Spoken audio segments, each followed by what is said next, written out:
Hello student, मैंने इससे पहले वाले वीडियो में आपको पाइथागोरस प्रमेय के दूसरा प्रमेय बताए थे, जो कि एक्चुअल पाइथागोरस प्रमेय है जिसको बोला जाता है, वो बताए थे। अब पाइथागोरस के चैप्टर का तीसरा प्रमेय बताने जा रहे हैं। तो तीसरा प्रमेय क्या करा है, ये हमने लिख दिया है, तीसरा पाइथागोरस प्रमेय। यहाँ है साधारण प्रतिज्ञा, करा है कि यदि किसी त्रिभुज की एक भुजा का वर्ग अन्य दो भुजाओं के वर्गों का योग के बराबर है, तो पहली भुजा का सम्मुख कोण समकोण होता है।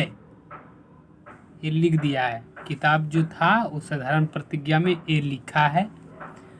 अब हमें आपको ये बताना है कि ये जो लिखा है उसको हम प्रूफ कैसे करेंगे। तो हमने जो जो त्रिभुज में करेंगे उसके बारे में हम विशेष प्रतिज्ञा में लिखते हैं। आपने जानते होंगे, अगर जो आप हमारे वीडियो प्रॉपर फॉलो करते होंगे, मतलब प्रॉपर देख रहे हैं, तो आप प्रमेय के बारे में आगे बहुत कुछ सीखे होंगे, जिसमें हम आपको इंट्रोडक्शन वगैरह दे दिया है, कैसे क्या होता है नहीं होता है, उसके बारे में प्रमेय क्या है, अभिधारणा क्या है। चलिए ज़्यादा बात नहीं करते हैं, यहाँ पे विशेष प्रतिज्ञा के बारे में बताते हैं। तो विशेष प्रतिज्ञा के बारे में है, मतलब कि जो त्रिभुज में हम जो भी कुछ करेंगे उसको विशेष प्रतिज्ञा कहते हैं। तो यहाँ एक करा कि माना कि त्रिभुज ABC में AB का स्क्वायर प्लस AC का स्क्वायर बराबर BC का स्क्वायर बराबर BC का स्क्वायर, तो हमें सिद्ध करना है कोण BAC बराबर 90 डिग्री होगा। ये इसी प्रमेय को हम कहते हैं पाइथागोरस प्रमेय का विलोम। मतलब अगर जो ये पाइथागोरस प्रमेय फॉलो कर रहा है, इतना कर रहा है, तो उसमें एक कोण 90 डिग्री का जरूर होगा। तो कौन होगा, तो भुजा के सामने जिसका स्क्वायर कर रहे हैं इसके सामने, तो BC हम भुजा खोजेंगे। देखिए त्रिभुज यहाँ है, ये त्रिभुज है, अभी 90 डिग्री नहीं है ये, इसमें हमने 90 डिग्री नहीं दर्शाया। क्यों नहीं दर्शाया है, क्योंकि हमें यहाँ साबित करना है कि ये जो कोण है वो 90 डिग्री होगा। हम अभी नहीं कर सकते, हमें अभी क्या करना है, साबित करना है कि ये 90 डिग्री होगा। तो साबित कैसे करेंगे, साबित करने के लिए हमें कुछ रचना करना पड़ेगा। तो रचना क्या है, देखिए रचना है, ये है, रचना में है कि एक समकोण त्रिभुज DEF बनाया गया है,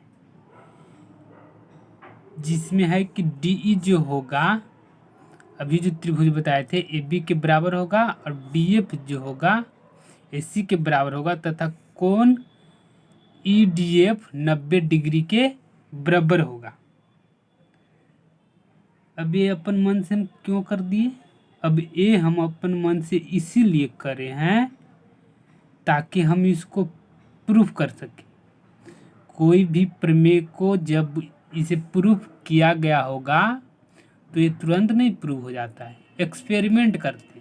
मतलब एक त्रिभुज बनाएगा, उसको सोचेगा बारे में, क्या क्या कैसे करें नहीं करें तो ऐसे होगा, तब जाके पता चलता है कि हमने ये एक किया तो ऐसे हो रहा है। इसीलिए बनावट में हम ऐसे किए, मतलब तो ऐसे हो रहा है, ऐसे नहीं कि ये कथन दिया हुआ है तुरंत आया प्रूव कर दिया, इसमें भी सर्च किया जाता है।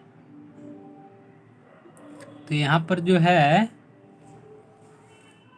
हमने कोण D बनाया जो कि 90 डिग्री के है।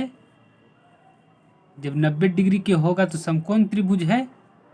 जब समकोण त्रिभुज होगा तो इससे पहले आप पाइथागोरस प्रमेय पढ़े हैं। पाइथागोरस प्रमेय में क्या कहता है कि जब बड़ा वाला भुजा है, बड़ा वाला भुजा कौन होता है, कर्ण सबसे बड़ा वाला भुजा होता है समकोण त्रिभुज में। तो जो बड़ा वाला भुजा उसका स्क्वायर और इसका स्क्वायर और इसका स्क्वायर के जोड़ के बराबर होगा। तो यही हमने यहाँ पर ये हमने जो बनावट त्रिभुज बनाए थे अपन मन से, पहले वाला त्रिभुज दिया गया है जिसमें हमको कोने 90 डिग्री साबित करना है। तो त्रिभुज DEF में जाएंगे तो कोण इतना ये 90 डिग्री दिया हुआ है, तो पाइथागोरस प्रमेय से लिखेंगे इसका स्क्वायर बराबर DF का स्क्वायर प्लस DE का स्क्वायर। अगर जो आपने इससे पहले वाले पाइथागोरस प्रमेय नहीं देखा है तो आप जाकर जरूर देखिए ताकि आपको ये समझ में आ जाए। अब ये तो सही है कि DF square plus BE square हो जाएगा, लेकिन DF जो बनावट में हम कर रहे थे वो DF हम क्या कहते हैं, अभी आप लिखे होंगे तो देख रहे होंगे कि DF बराबर होता है AB किए थे हम, तो यहाँ पर DF का स्क्वायर है तो AB का स्क्वायर हो गया। अब DE जो है बराबर होगा AC का, तो मतलब DE के जो स्क्वायर होगा AC के स्क्वायर के बराबर होगा। कैसे होगा, बनावट से, हमने यहाँ बनावट से लिख दिया। ये अब नहीं रहा, इसके बदली में ये हो गया, इसके बदल में, तो इसको हम समीकरण 1 मान लिए पूरा को। मतलब यहाँ पर हो गया EF के स्क्वायर बराबर है AB का स्क्वायर प्लस AC का स्क्वायर। अब ये बन गया तो इसको समीकरण 1 मान लिया गया है। अगर जो आप लिखना चाहते हैं तो इसको हम बड़ा कर देते हैं, आप लिखें अपना कॉपी में ताकि आपको समझ में आ जाए। चलते हैं दूसरे सेक्शन पे, मतलब इसे हमें जो प्रूफ करना है। अब देखिए यहाँ लेकिन दिया हुआ है कि AB का स्क्वायर प्लस AC का स्क्वायर बराबर BC के स्क्वायर, ये दिया हुआ है। या तो इसको आप इधर पलट के लिखेंगे तो ऐसे लिखा है BC का स्क्वायर बराबर AB का स्क्वायर प्लस AC के स्क्वायर, ऐसा दिखाई दे रहा है। ये क्या है, दिया हुआ है। कहाँ दिया हुआ है, यहाँ देखिए ना, इसी पेज में अभी देखिए आप, यहाँ दिया हुआ है त्रिभुज में, दिया हुआ है ना, जो यहाँ कहा है इसमें उसी को लिखे हैं। जब ये दिया हुआ है तो ये ऐसा हो गया, जब ये ऐसा हो गया तो BC का स्क्वायर बराबर AB का स्क्वायर प्लस AC का स्क्वायर हो गया। तो समीकरण 1 क्या है, समीकरण 1 यहाँ ये है, देखिए समीकरण 1 है, क्या है, EF का स्क्वायर बराबर है AB का स्क्वायर प्लस AC का स्क्वायर। इधर भी AB का स्क्वायर प्लस AC का स्क्वायर है, और समीकरण ये 2 है। मतलब इसके दोनों ए वाला साइड को क्या बोलते हैं, राइट हैंड साइड, एक इसको क्या बोलते हैं, लेफ्ट हैंड साइड। तो राइट हैंड साइड दोनों का जो है बराबर हो रहा है, देखिए यहाँ इसको और यहाँ इसको। जब राइट हैंड साइड बराबर हो रहा है तो समीकरण 1 और 2 से करेंगे तो लेफ्ट हैंड साइड वाला भी बराबर हो जाएगा दोनों में, जो कि एक BC square right hand side में आ जाएगा। तो जब स्क्वायर बराबर है तो बिना स्क्वायर वाला भी बराबर होगा, मतलब ये बराबर BC हो जाएगा।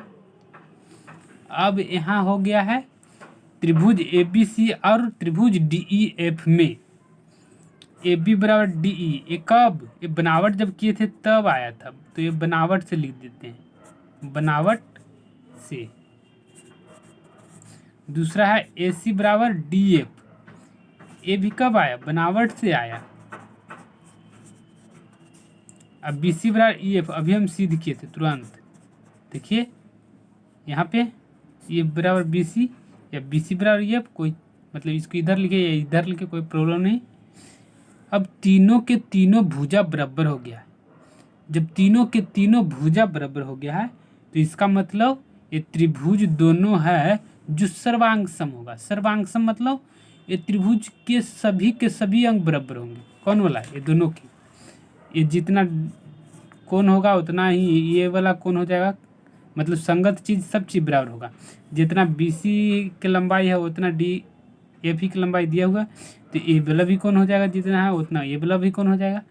तो जितना ए वाला ये कोण है उतना ही एक कोण हो जाएगा, यानी कि D जितना है, तो D कितना है 90 डिग्री है, तो उतना ही कितना हो जाएगा, ए का मान कितना हो जाएगा 90 डिग्री।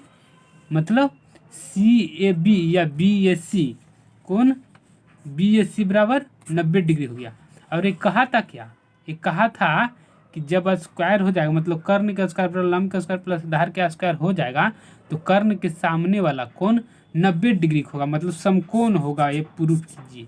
यही कहा था यहाँ पे, देखिए यही कहा, तो हमने यहाँ पे आपको प्रूफ कर दिया है समझ में। ये प्रमेय को आप कम से कम 2 से 3 बार निकालें, कम से कम, ज़्यादा से ज़्यादा 10 बार भी आप निकाल सकते हैं, मतलब प्रैक्टिस कर सकते हैं। वीडियो देख देख के कैसे कैसे हुआ है एक बार लिखिए, पूरा नोट्स बनाइए, और वो नोट्स देख के अपना रफ कॉपी में उतारिए और बनाइए, अपने से बिना देखे बनाइए। 1-2 बार देख देख के उतारिए, तीसरा बार अपने से ट्राई कीजिए, ऐसे था वैसे था। अगर जो आप करेंगे तो ज़रूर समझ में आ जाएगा। प्रमेय हर किसी को समझ में नहीं आता। पहले हम लोग भी पढ़े थे तो प्रमेय समझ ही में नहीं आया था, क्या है नहीं है कैसे होगा, लेकिन लगे हुए रहे तो समझ में आ गया था। वैसे आप भी लगे हुए रहेंगे तो समझ में आ जाएगा। कोई किसी के पास मतलब ऊपर से दिया हुआ गिफ्ट नहीं है कि ये टैलेंट है, ये है वो है। जो मेहनत जैसा करता है उसके पास वैसा टैलेंट आता है। इसलिए आप ज़रूर 10 बार निकालिए, नहीं तो कम से कम 5 बार निकालिए।